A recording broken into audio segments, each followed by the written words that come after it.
Okay, welcome to lesson 15. We continue with while loop,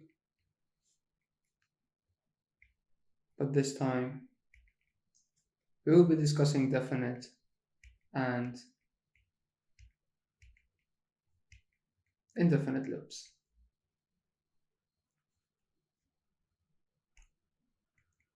So if we have a definite loop, so it means we know the number of iterations in advance. We know the number of iterations. Let me add in advance.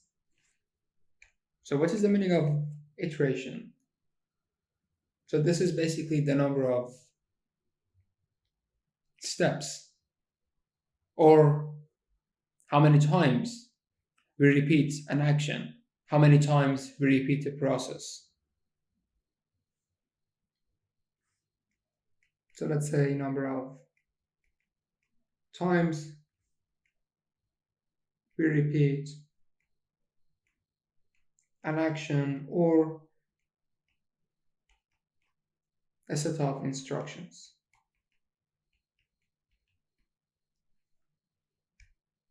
So let's have an example. T equals 0, counter equals 1, n equals int, input, and we have while statement, counter less than or equal to n. Suppose we have a bunch of statements here and then counter plus equal 1. Counter plus equal 1. So is it definite loop or indefinite loop? Let's see. So here we have variable n. So we take one integer from the user. This is our user input, right? And then while we have this condition right here, counter less than or equal to n. And this t is just a variable. Maybe it's used here, but we don't know. We don't need to know. Counter equals 1, the initial value of counter. And then n equals, let's say 5. So is it possible to guess, or is it possible to say the exact number of iterations? Yes, we can do it based on this condition and based on these two variables. Counter is 1, 1 less than or equal to 5. So how many numbers do we have?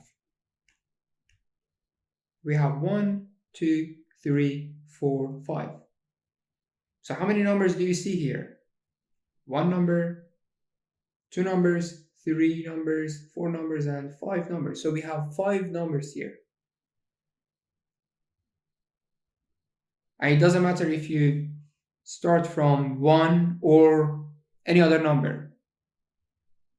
You might start from 1000 up to 2000. So what is important here? The number of iterations. So let's say, how many values do we have here? We have 1, 2, 3, 4, 5. We have 5 values. So we know the exact number of iterations. So we have 5 numbers. So it means we will have 5 iterations, right? So if you know the number of iterations, it means that loop is a definite loop. So this is a definite loop. So what's happening here? So we have 1 less than or equal to 5. Yes, this one is true. Counter becomes 2. 2 less than or equal to 5. This one is true. Counter becomes 3. 3 less than or equal to 5. Yes, this one is true. 4 less than or equal to 5. This one is true. And the last one, 5 less than or equal to 5. because of this equality sign here. So this one is true. So how many comparisons do we have? We have 5 comparisons. So it means we have 5 iterations. So we know the number of iterations. So this is definite loop. Or in general, if you know the number of iterations in advance, so you know this loop will execute n times in advance. So it means that that loop is a definite loop. So here we don't need to check these conditions. So you can simply say, okay, if n equals a number and we have the initial value, so we have n iterations. We have 5 numbers, 5 iterations. We have 10 numbers, 10 iterations. So this is definite loop.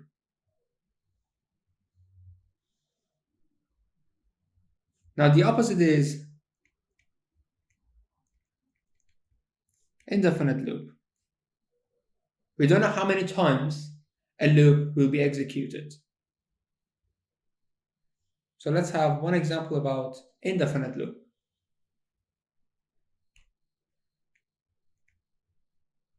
So this one is like a little game. Guess equals, guess is the name of the variable, and input, and then y guess not equal to 250. So we print try again, and we ask the user to enter the number again.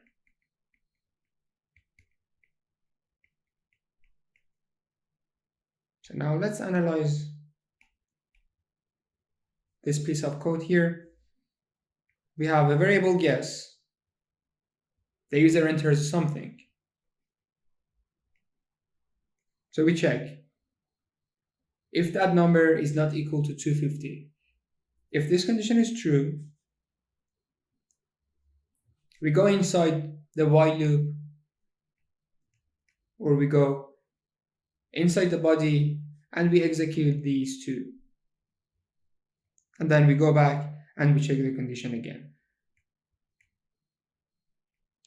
So suppose we run the code. Now let's see what will happen.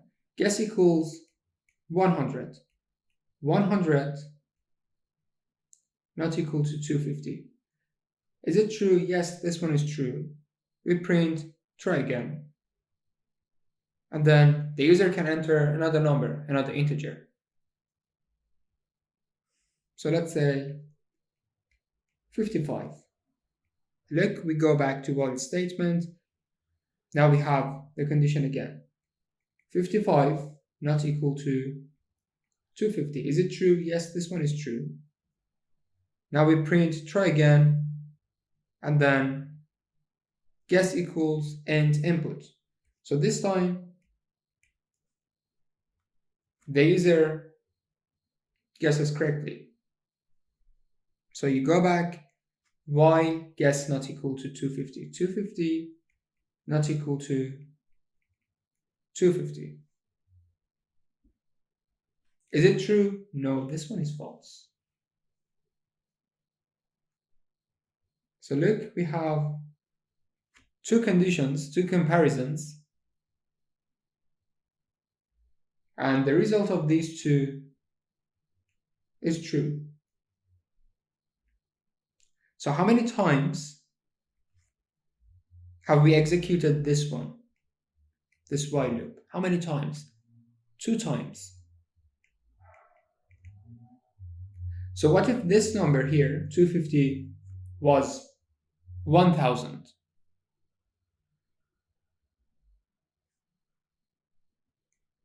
So what do you think? So instead of 250, let's say we have 1000. If it is 1000, we will have 3 iterations. So here we don't know the number of iterations in advance. So this is an indefinite loop.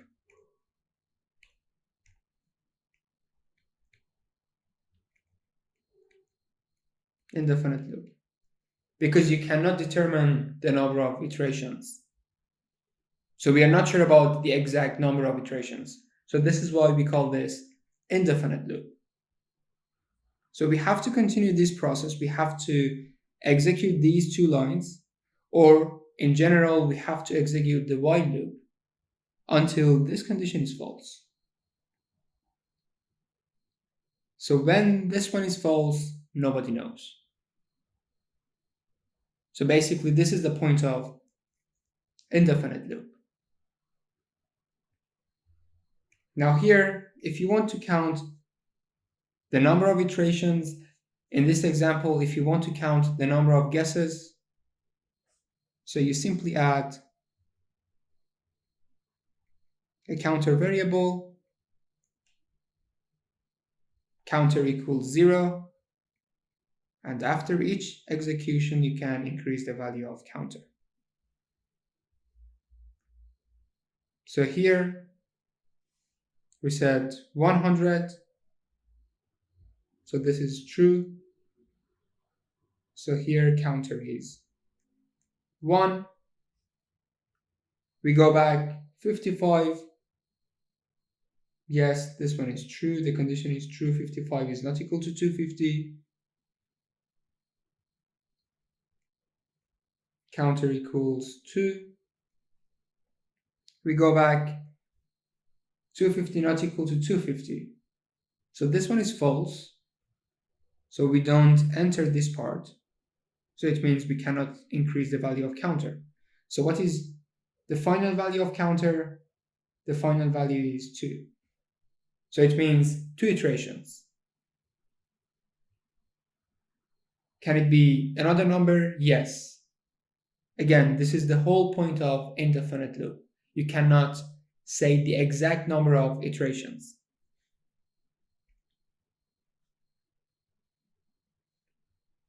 Now let's have something else somehow related to indefinite loop.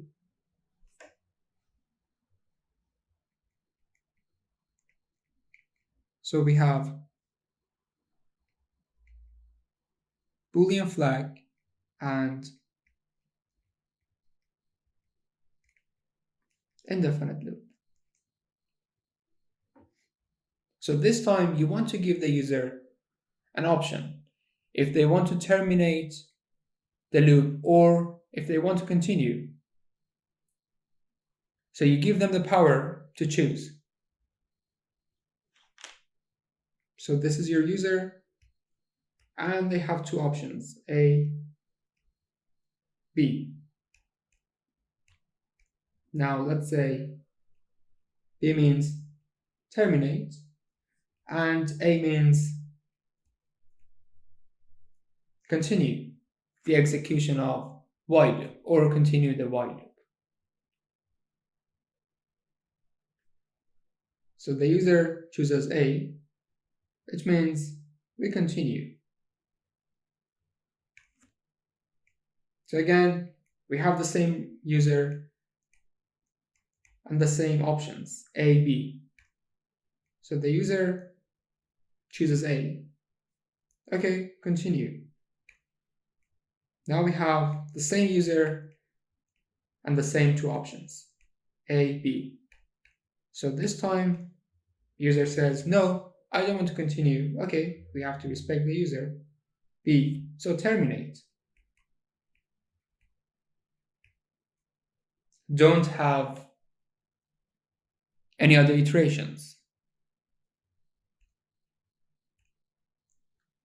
So look, 1, 2. After 2 iterations, we have stopped the while loop. Or maybe after 1,000 iterations. Or let's say after 1,000 choices. Do we know? We don't know. Nobody knows. And again, this is the whole point of indefinite loop. We don't know the exact number of iterations. So what about this Boolean flag? So basically it has 2 options, 2 values, true or false. So it's like a signal. Okay, if you receive this signal, stop.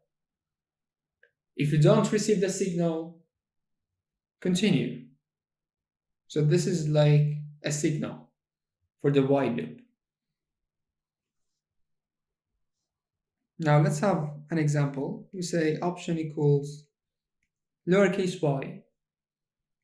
Now let's have while statement here. While option equals y. Be careful, we have this assignment operator here, but this one is relational operator. So here we have comparison, but here we have assignment operator. So we want to compare two values, but here we want to assign a value to a variable. Okay, we have colon n equals float. We have floating point number. We want to take it from the user. Now be careful about this part. Print. Do you want to continue? So you want to give the power to the user to choose if they want to continue or terminate.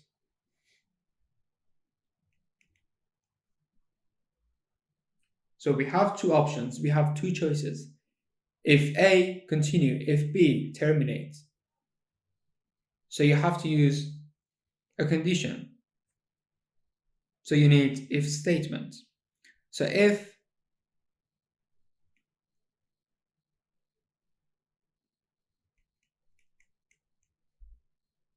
option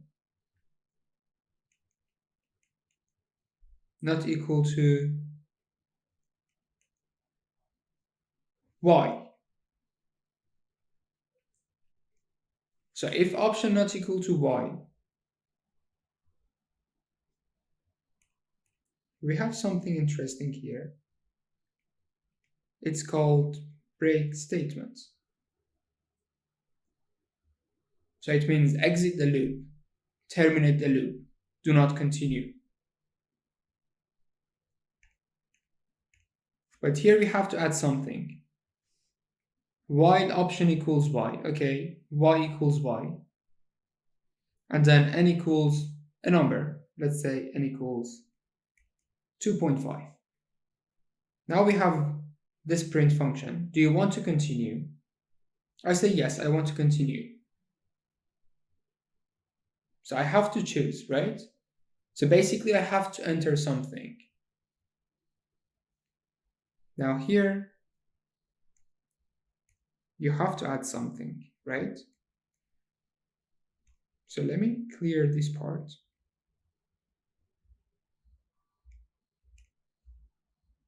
So I say option equals input.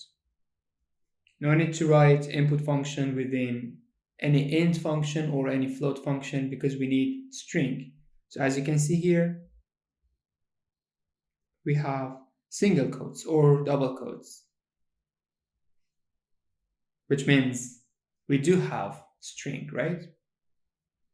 So option equals input. And now we say if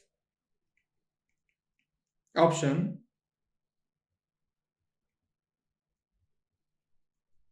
not equal to y, if option not equal y, you simply break. So do you want to continue? Let's say option is y. So we check y not equal to y. This is false, so we cannot break.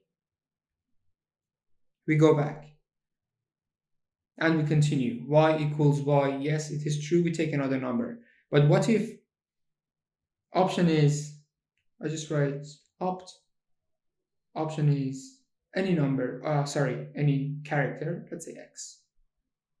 So x not equal to y. Yes, it is true. X is not equal to y. So we break. So once you reach break or break statement, It means terminate, exit from the loop. Let me write it as a note for you. Once you reach break statement, you exit the loop, or you terminate the loop. So this is one way. Or do we have any other way? So let's say we don't have this part here.